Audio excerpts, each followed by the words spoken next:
Hi, I'm Tom Hayes, and we're back again, continuing our stories, our discussions, great dialogue with Bobby Seibel. While we're on our break, a couple of things that sort of jog your memory. St. Vincent de Paul, Father Doyle, was it? Well, here's what happened. I grew up in a Catholic environment, and I went to Catholic schools all the way up to first year of college, Merrimack, then I went to BU and converted. And I ended up at Salem. But when I was a little kid, I couldn't resist breaking the class up. And the nuns were super. People talk about the nuns were abusive. Nuns were, I had a ball. Not one priest ever bothered me. I had the greatest priest and this poor guy, Father Doyle. My mother, naturally, my dad was dead, and I was like, whatever the hell age you get to be when you get curious about what's this, what's that stuff. So my mother sent me to Father Doyle. And as a kid, I loved reading the dictionary, and I loved to impress with words. And I never knew when to use the word at the proper time. I went down to Sacred Heart at the rectory, and I was sitting there with Father Doyle, and he said, Bob, your mother wants me to describe what, birds and bees, whatever the hell, the diplomatic way of saying it. And I said, yes, Father. And he's trying to explain to me about girls and boys, and this is a true story. I never saw a priest. He almost choked to death from laughing. And I'm waiting for him to hit me. He said, well, how do you feel about girls? And in my little twisted brain, whatever, 12, 13, I said, this is the time I could use this word. I went, Father, I'm very prostituted toward girls. The guy was gone. He was like, he called my mother. He said, Mr. Seibel, you have to teach him at the house. I can't take it no more. True story. I'm very prostituted. I thought I hit a home run. The guy went down. He couldn't believe what I just said. That's what he said, Bob. That's not quite where you use that word. I found out later when I went to the combat zone where you use that word.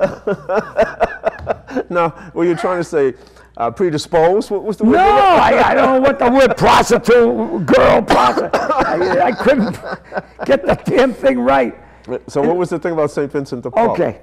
I went to St. Mary's Boys High School. They were segregated, so you could see the girls through the windows, and I'd see at the dance. And the nuns would go around with the swagger sticks, so you wouldn't get any extensions during the dance.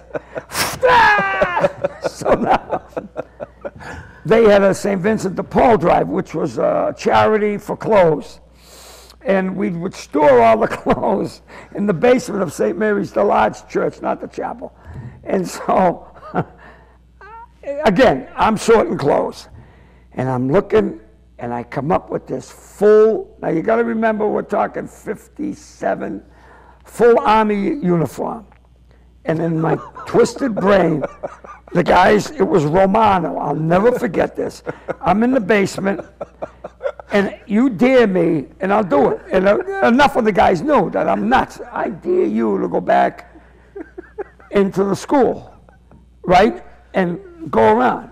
And so the dare's on. So Romano, fatigue, a hat, like I said, 50s Army outfit. And I would go into the main school, and they were like 2 floors in the basement. I started up top where my home room was. No, but it doesn't matter. I started, and I would look in, and if the nun was at the blackboard, I'd go like this, and they'd all see me, and the joint would rock. There were 30 guys in each room were falling down. Then I'd run down the hall to the next room, and I'd give it one of these. I got suspended for a whole week. I got thrown out. Sister Honora, who was the principal, said, she's gagging. She goes, take a week off. Go home. I got suspended.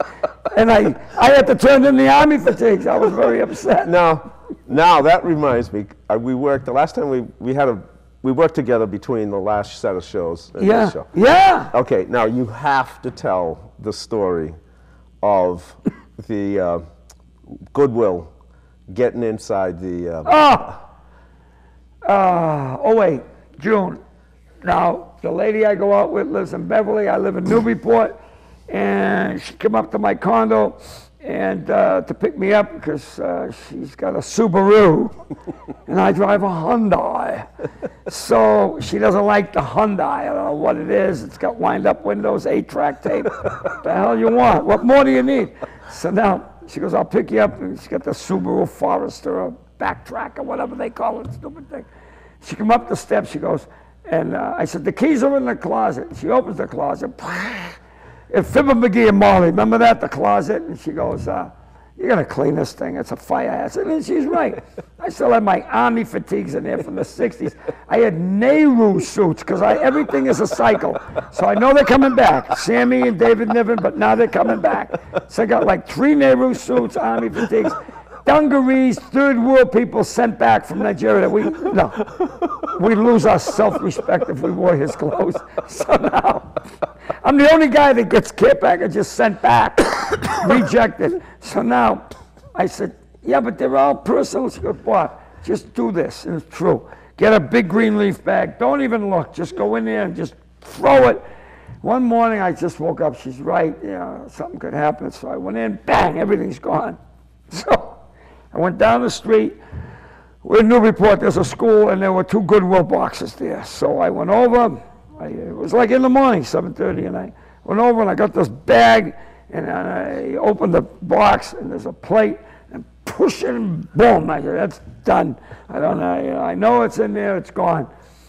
Well, I was so proud of myself, and I went to see Diane, I said, I'm done, it's clean. She said, good, for God's sake. That night, I was leaving a club, coming home, so happy I got a clean closet, and I opened the closet. Now you remember it's outside my condo, it's like a common closet. I opened the closet that I had just cleaned in the morning to get my keys to go into the condo. And then the light went on in the darkness, and I said, the keys are in that fatigue jacket that's in the green leaf bag at the bottom of the Goodwill box. It's about 10:30 at night. What am I going to do? Sleep in the fetal position in my Hyundai or call her up? I think I'll go down and see if I can retrieve the key. Getting older doesn't mean you get wisdom. So now I drive down, I pull into the parking lot, I put the hazard lights on because the police patrol the area and I don't look like a model citizen.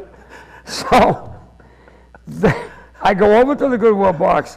If you ever try to get in one of these things, especially when you're an adult, a physical adult, a mental child. So I open the door, and then there's a plate about a 45 degree. I'm hanging in there. I look like something at Stone Zoo.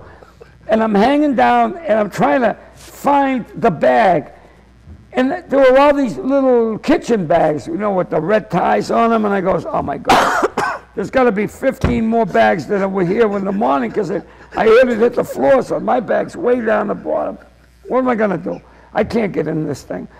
So I see a light on in the school. I go over to the school and I knock on the door, and this poor victim named Phil, I didn't know his name at the time. I goes, hey, can you help me out? What do you want? I said, my keys are in a green leaf bag in the Goodwill box. He says, I leave at 11, pal. So my Jewish friends have told me, if you want something, you kvetch. So I went into my kvetch. Oy vey, I got hemorrhoids, I got, all this. And the guy, really, it worked. Thank you. Shalom. So it worked. So now, he says, wait a minute. He calls his buddy. I'll be back in a minute. I got to help this guy get a phone number off the Goodwill box. I couldn't believe this. So I'm walking to the Goodwill box, and I said to the guy, let me shut the lights off in my car. He goes, yeah, all right. And then I said, I'll be right back. So I shut the lights off. I turn around, the guy is gone. I said, what a jerk. He couldn't have the DC to tell me he was going back into the school. And true story, you know this, you've heard it. I'm standing there in the pitch black, one like overhead light somewhere in the parking lot, and I hear this What color is the ball? I thought it was the most surreal moment. I'm like, what did he project his voice? Where is he? I goes, where are you? And he goes, I'm in the box. I go, oh, no. This is candid camera. Alan Funt's coming right out of the tree, and Derwood Kirby, all of them. It's a put on. I goes, you can't be. The thing is pitch black. He goes, don't worry. I've got a light. Well, I thought he had a flashlight. Cigarette lighter in a combustible paper plastic. I'm panicked. Now I'm going, pal, I don't need the keys. I'll sleep in the vehicle. I'll sleep in, please, God, please make it come out. And then I hear him on the cell phone. Honey, I'll be home a little late. I'm outside the school. I'm inside a Goodwill box trying to help a guy find his keys. I'm walking back and forth going, I'm leaving.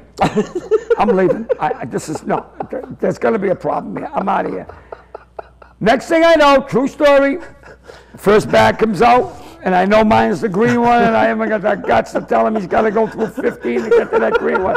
First bag comes out, second bag comes out, third bag. Now, let me preface by saying I grew up in West Lynn, and I was poor. We weren't ghetto poor, but we were poor enough to get Christmas packages from Red Cross. So my mother and I were on the border. So I hold on to everything. Like I said, the Nehrus, the Army fatigues, like they're gonna call me up, I'd have to join the Women's Army. So now I don't let go of nothing, all right? So I'm like looking at these clothes. I'm from West Lynn, blue collar kid.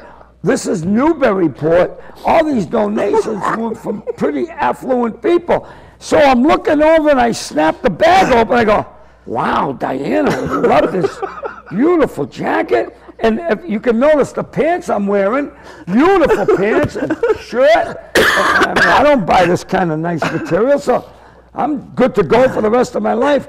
And the poor guy's in the box. He's going, what are you doing? I says, I'm looking for the key. No guts to tell him that I'm looking for clothes for Easter. So now I hear a vehicle, and I know it's the police, all right? And I'm saying these two rookies on the second shift, whatever shift, driving into the parking lot, routine, looking like, what the hell? June of 08, I got a little longer hair than I got now. I got shorts on, cutoffs, and it's like 11:30 at night, and they're looking. There's a guy obviously in his 60s, surrounded by kitchen bags, talking to the Goodwill box. And the box is answering him. So these two young rookie police, they pull up behind me. I did a spin. I turned around. I looked at the driver. He looked at me. He goes, we don't even want to know. And they drove off. They drove off, and the guy in the box is going, who was that? It's the police. They said, keep the bags coming. And after another 40 minutes, the bag came out. I got my key. Now I'm ready to leave. I forgot, I got to get this clown out. So now I got to push the bags in to get him out. And he goes, now you're going to help me. I'm going to hold the bar, and I'm going to steer my right leg. So I got his right leg out and half his bum. And I actually said, wait a minute. And he's going, what? I says, I got to go to my car and get the camera. Nobody's going to believe this. Imagine the people at Walmart developing that going, what the hell? You know, really? And I got the guy out. His name was Phil. And I offered him some money. He was a religious kid. And so I brought him to a club and got him a meal and some drinks. And then he called me. When did he call me? A couple of weeks later to thank me. He goes, this is Phil, the dumpster diving key retriever. I'm telling you.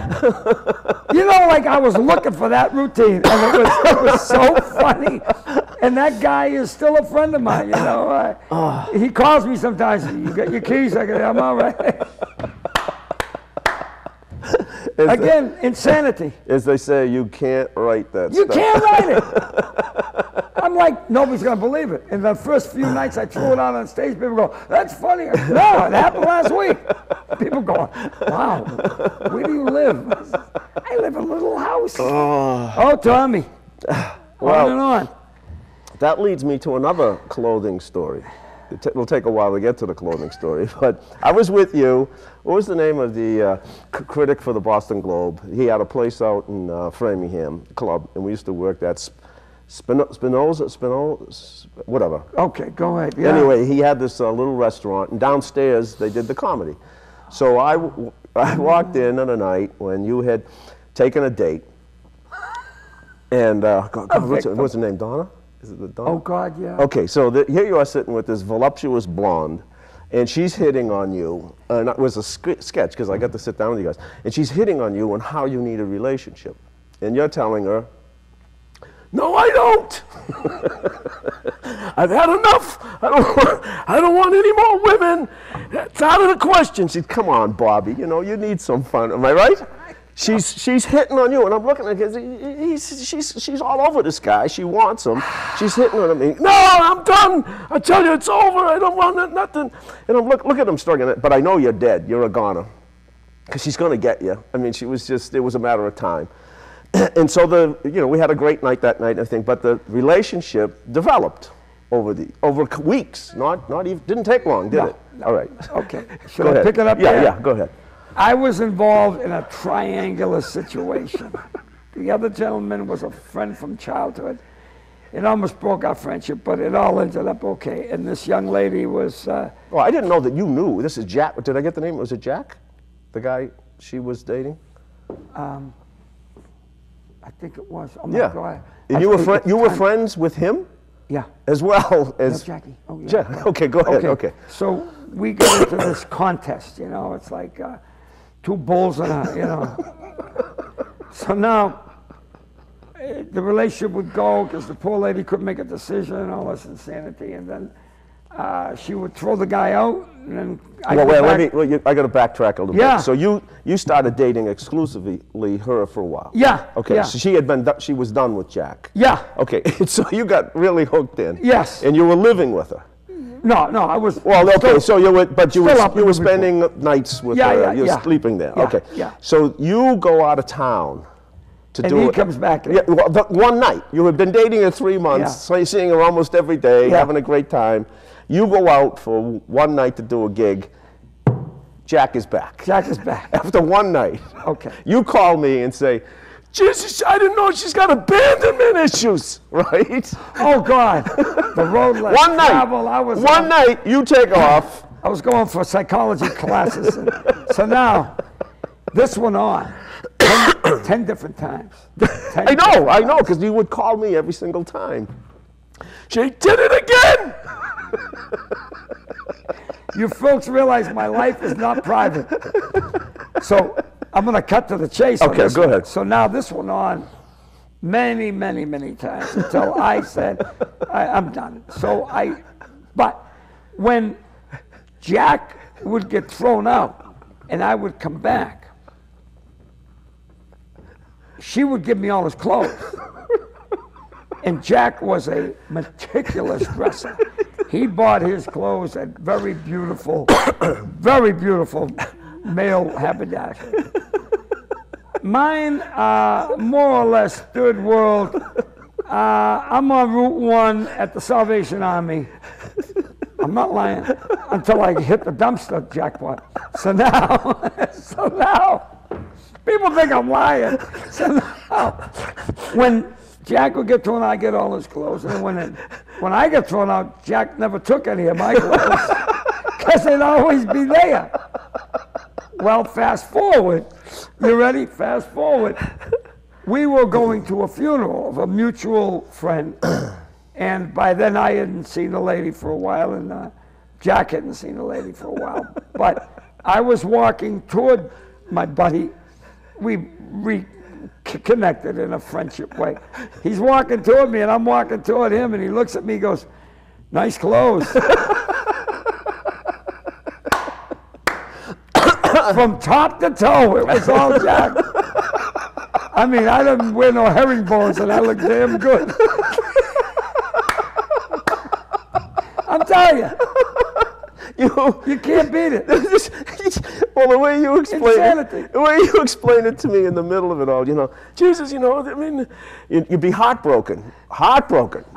You would try a hiatus for like a year, then you'd send her a postcard from Nantucket, wish you were here, and it would start all over again. And the cycle would go, and I'd hear you, you'd call me at the house, you're in awful pain, and you'd say, well, there's one good thing about this. Well, what's the good thing? Well, when Jack gets thrown out, he leaves his shirts there. And I get Jack's shirts. And sport coats. Well, I didn't know what the Oh, yeah. I never wore none bush shoes. Did he have the same shoe size? Oh, yeah. And you said to me, they're not cheap shirts. They're those Tommy Hilfiger shirts. Oh, yeah. I'm telling you. Yeah, he says, but the problem is, I go around Newburyport and everybody knows I'm back with Donna. Oh, yeah, because of my dress. It's like, you're back with Donna, aren't you? Because you got a new shirt, you got a Hilfiger shirt on. And you told me one night you went to AA, and the guy says to you, you're back with, you told me, guy comes up and says, you're back with Donna, aren't you? And I said, how do you know? He says, because easy, because you got one of those Hilfiger shirts on. And he said to you, does she have any size? You remember? Does she have any size 16s? Oh, my God. I'll tell you. Now, staying on that story, all right, so we have to work one night over in Vermont, Rutland area. God, yeah. And I had a place in New Hampshire that I had taken this out. I was so proud of this place. I took an old barn. It was a horse barn attached to a two-family, and I converted it into this beautiful ski chalet. God, yeah. Yeah, it had all these skylights. I was very proud of this. Newport? Yeah, Newport. And I had this, I was very proud. Everybody who came into the place, the first thing they said, oh my God, this place is gorgeous. Not you. You show up around 4 o'clock in the afternoon. I got all my paperwork. I was working in the corporate world at the time. All my paperwork laid out on these 2 day beds that were in the upstairs. And you come up the stairs, and you're holding your stomach. Oh, no hello, hey, nice place, how are you? Oh, she did it again! And you come over to my day bed. I'm sitting on one, you're sitting, and you fall on the day bed in pain. Oh, she did it again, Jack's back! So now we're right, and we're in therapist patient position. I'm sitting up, you're on the couch, flat out, and I begin. And I says, well, you want to talk about this? Don't start! Do you remember this? I don't, but I'm glad you brought it up. Don't start, because I know where it's going. Oh, God help me. Where's it going, Bobby? You're going to tell me to break up with her. Well, I was going to suggest that. Don't even start. Okay. I said, we won't go there.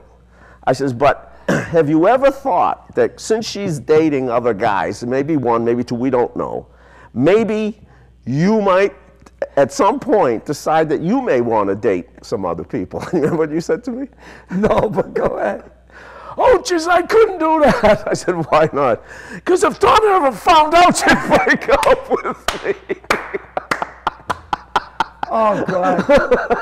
Oh, my. And I said, well, that makes good sense. Actually, she can date these other guys, but if she finds out you're dating somebody else, it's over. And that was in the early 90s. Oh, God. Nothing's changed.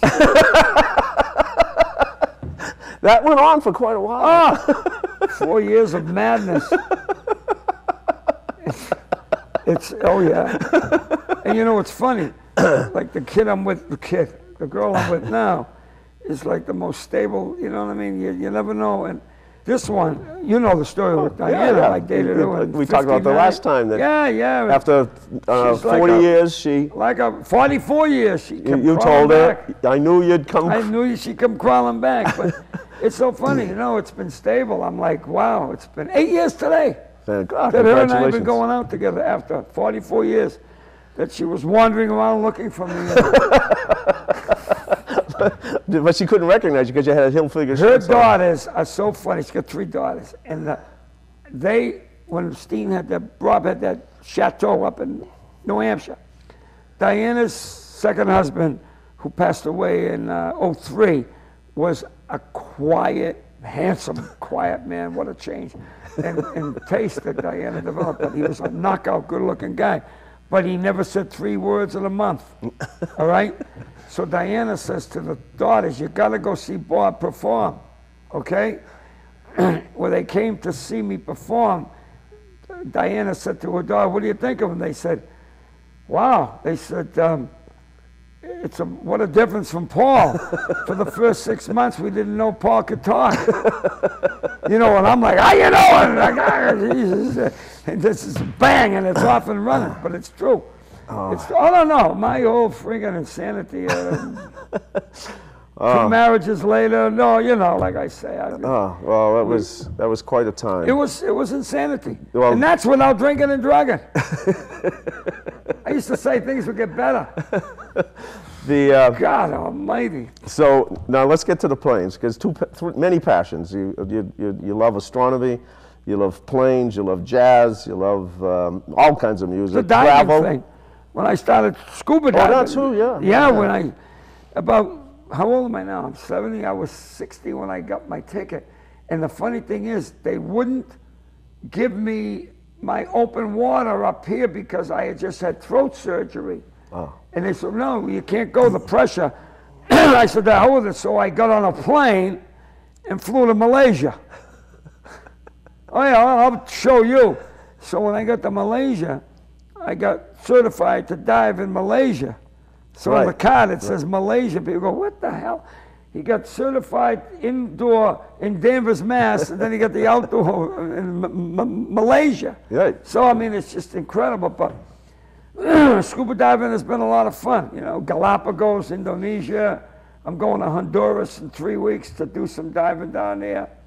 And it's all because you people come to comedy shows. Keep coming, folks, because if you don't come, I'll be bagging groceries at Market Basket. Well, let's talk about the flying, because I know that's a huge thing. Now, when we did your roast, who was it who told about coming in? I forget his name. Leo. Leo. Oh, I love friend Leo. Leo. Very funny Leo guy. Go ahead, Leo Wallace is a dear friend of mine. He's out of his mind. He's a few years younger. We met in the National Guard. We're both in the National Guard. We're gonna close out this story. So we're gonna start up with that story next. All right. We'll be back. Please tune in again for the next Upbeat with Tom Hayes and Bobby Seibel. Hope you had a good time.